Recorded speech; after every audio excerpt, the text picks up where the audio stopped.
Part 1. The perfect prank plan. Pete, feeling particularly mischievous, was tired of everyone in town having more fun than him. He decided to pull the ultimate prank. His target, the annual Duckburg Spring Festival in the town square.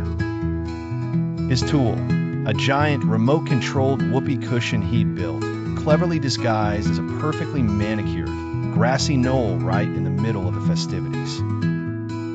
Part 2. The setup under stars under the cover of night. Pete and his two bumbling lackeys lugged the enormous, inflatable contraption into the square. They covered it with real turf and flowers. It looked flawless. Pete cackled, holding the remote. When a mayor gives his boring speech tomorrow, boom, the biggest fart noise Duckburg has ever heard. They'll be talking about it for years. Part 3. The festival begins the next day, was sunny and bright. The square was filled with colorful booths, sweet smells, and happy families. The mayor took his place on the small stage, right next to the fake grassy knoll. He cleared his throat to begin his long, dull speech about civic duty. Part 4. The signal interference. Pete hid behind a popcorn stand, remote in hand. He pressed a button, but instead of a fart noise, a loud, cheerful mariachi band tune blared from a knoll. A nearby radio station's signal had interfered with his remote. The crowd was confused but started dancing. Part 5.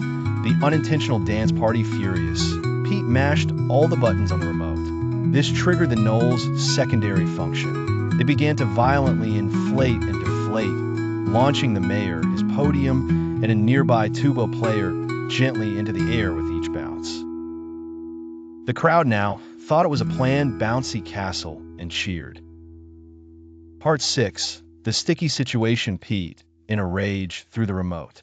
It landed in a giant vat of super sticky taffy at the candy apple booth.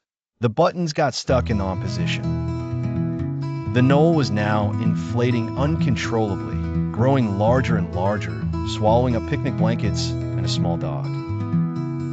Part 7. The unlikely hero. The growing mound threatened to engulf the entire festival. As people panicked, a calm, familiar voice rang out.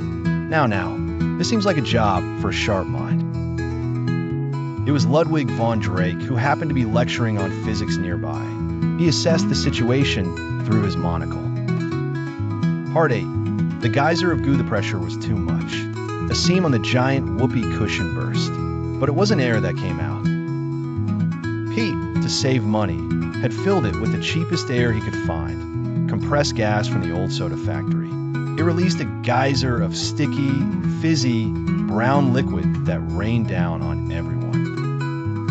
Part 9. The slippery slope. The brown, fizzy goo covered the square, making the streets impossibly slippery. People were sliding everywhere, crashing into booths and each other. A runaway wedding cake slid down Main Street, chased by a sliding bride and groom.